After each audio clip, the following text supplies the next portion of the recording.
আসসালামু আলাইকুম। কেমন আছেন আমার প্রিয় আপু এবং ভাইয়ারা? আশা করি আল্লাহর রহমতে যে যেখানে আছেন সবাই অনেক অনেক ভালো আছেন এবং কি সুস্থ আছেন। আপনাদের সবার সুস্বাস্থ্য কামনা করে আজকে আমাদের ঈদ ব্লগটা আপনাদের সাথে শেয়ার করতে যাচ্ছি। সবাইকে ঈদ মোবারক। যদিও ঈদ মোবারক জানানোটা অনেক দেরি হয়ে গেল, আসলে এখন তো ঈদের কোনো আমেজই নেই। সবার সব ধরনের ছুটি শেষ হয়ে গিয়েছে, সবাই তার কর্মসংস্থানে জয়েন করেছে। তারপরেও যেহেতু আজকে আমি ঈদের ব্লগটা শেয়ার করছি, সে কারণেই ঈদ মোবারকটা জানানো।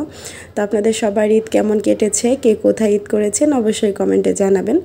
তো এখানে হচ্ছে সকালবেলা আপনাদের ভাইয়া কিন্তু রেডি হয়ে গিয়েছে নামাজে যাওয়ার জন্য।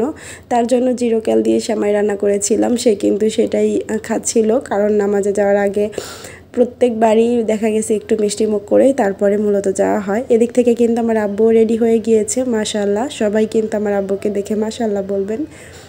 আর এই যে এখানে হচ্ছে আম্মু রান্না করেছিল খিচুড়ি, সেই সাথে গরুর মাংস। এগুলো কোনো কিছুই এখন পর্যন্ত সার্ভ করে টেবিলে নেওয়া হয়নি, তো আমি রান্নাঘরে রান্না করে রেখেছিল, সেখান থেকেই শুধু আপনাদের সাথে শেয়ার করলাম। তো এই যে গতদিন রান্না করে রেখেছিলাম সেমাই, সেই সাথে আম্মু একটু পোলাও রান্না করেছিল। তো আরও কিছু করার ইচ্ছা আছে, সেগুলো হচ্ছে আস্তে ধীরে, কারণ এখন যদি এত কিছু রান্না করা হয় সেগুলো পরবর্তীতে শেষ হবে না, নষ্ট হয়ে যাবে।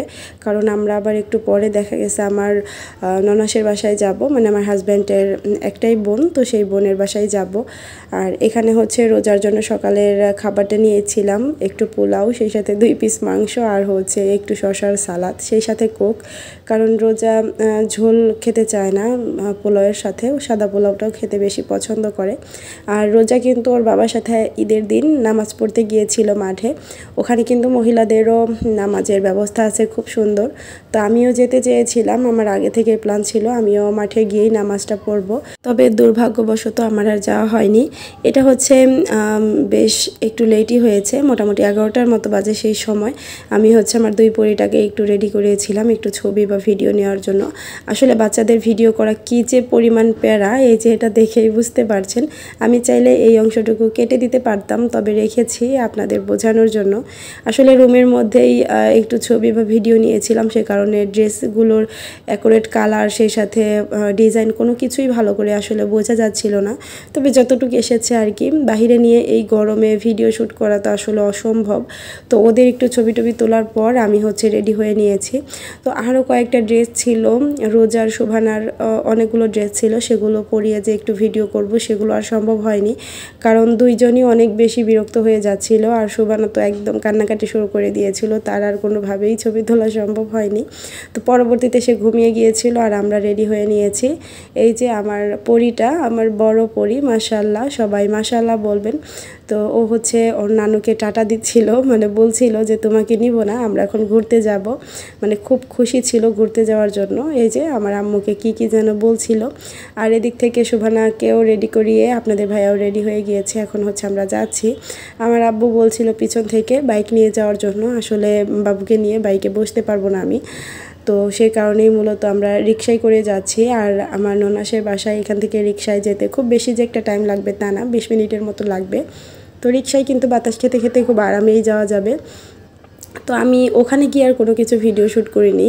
আপাদের বাসায় গিয়ে আসলে আমি কোনোবারই ওইভাবে ভিডিও শ্যুট করতে পারি না, আমার খুব বেশি আনইজি লাগে। তো আমরা কিন্তু ওখান থেকে ঘুরে বিকালের দিকে আবার চলে এসেছিলাম বাসায়। তো রোজা খুবই কান্নাকাটি করছিল, কারণ সে হচ্ছে মাঠে যাবে।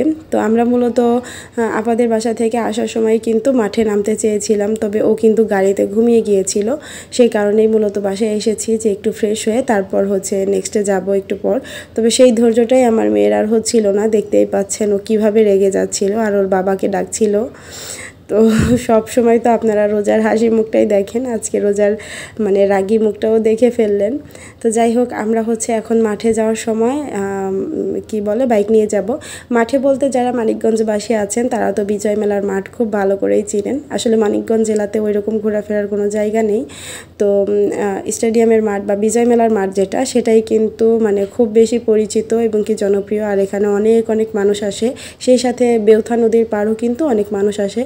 তবে বেউথা নদীর পাড়ে গিয়ে বসার কোনো স্কোপ নেই, অনেক বেশি ধুলাবালি, আমরা ওখানে যাব না, আমরা বিজয় মেলার মাঠেই চলে এসেছি। আর আমরা ফ্যামিলি সবাই এসেছি। তো আমি, আপনাদের ভাইয়া আর রোজা হচ্ছে বাইকে এসেছি, আর আব্বু আর আম্মু হচ্ছে সুবানা বেবিকে কোলে নিয়ে আসছে। তো আমাদের বাসা থেকে বিজয় মেলার মাঠ হচ্ছে মাত্র 5 মিনিটের দূরত্ব, মানে 4-5 মিনিট লাগে হেঁটে গেলে, আর বাইকে আসলে তো 1 মিনিটেই চলে আসা যায়। তো এ কারণে আব্বু আর আম্মু হচ্ছে হেঁটে আসছিল, আমরা বাইক নিয়ে এসেছি। আর মাঠে কিন্তু প্রচুর মানুষ, আর একটু সন্ধ্যা হলে কিন্তু আরও বেশি মানুষ হবে। তবে আমরা বাবু নিয়ে এসেছিলাম বিধায় কিন্তু খুব মানে তাড়াতাড়ি চলে যাব, সে কারণে একটু তাড়াতাড়ি এসেছিলাম। যত সন্ধ্যা ঘনিয়ে আসবে তত বেশি মানুষ হবে, এই আর কি। আর এখানে কিন্তু বেশ অনেক অনেক রকমের স্ট্রিট ফুড পাওয়া যায়। তো এই কারণেই কিন্তু মাঠে আসলে বেশ সুবিধা, এখানে আসলে কিছুক্ষণ বসে থাকা যায়, সেই সাথে একটু বাহিরের আবহাওয়া, সেই সাথে এখানে খুব সুন্দর বাতাসও ছিল। সব কিছু মিলিয়ে মানুষজন দেখছিলাম, খুব ভালো লাগছিল ঈদের দিনটা। আমরা আহামরি দূরে দূরে কোথাও যে ঘুরতে যাই এরকমটা না, আমরা বাসার আশেপাশেই কিন্তু প্রত্যেকবার টুকটাক একটু ঘুরি। এভাবেই মূলত ঈদের দিনটা আমরা এনজয় করি। তবে ঈদের দিন আমাদের প্রত্যেকবারই মানে কমন থাকে আমার ননাসের বাসায় যাওয়া, সেই সাথে নানু বাসায় যাওয়া। তবে বাবু অনেক ছোট, আর আমি কিছুদিন আগেই নানু বাসায় গিয়েছিলাম, মানে বাবার বাসায় এসেই নানু বাসায়ও বেড়াতে গিয়েছিলাম, সেগুলো আর আপনাদের সাথে শেয়ার করা হয়নি। তো এই কারণে আর ঈদের পরের দিন বা ঈদের দিন যাইনি। তো এই যে এখানে হচ্ছে আব্বু আম্মু হাঁটতে হাঁটতে চলে এসেছে বাবুকে নিয়ে, আর বাবু বাহিরে বেরিয়ে এত বেশি খুশি ছিল, সেটা তো আপনারা ওর ফেস দেখলেই বুঝতে পারছেন। আপনারা সবাই মাশাআল্লাহ বলবেন। এখানে আমার আম্মু, আব্বু আর হচ্ছে সুবহানা বেবি। তো আমরা সবাই মিলে এখন কিছুটা সময় এখানে থেকে একটু খাবার দাবার খাবো, এরপরে কিন্তু বাসায় ব্যাক করব। তো আমি সবারই একটু একটু করে ভিডিও নিচ্ছিলাম যেন স্মৃতি হিসেবে থেকে যায়। সব সময় তো আসলে সবার ওইভাবে ভিডিও শ্যুট করা হয় না, তবে আজকে ওই রকম সময় সুযোগ ছিল বিধায় কিন্তু আজকে ভিডিওটা করা হলো। এরপরে কিন্তু আমরা পিৎজা অর্ডার করেছিলাম, চটপটি ফুচকার কোনো কিছু খাইনি, আজকে পিৎজাই খেয়েছিলাম।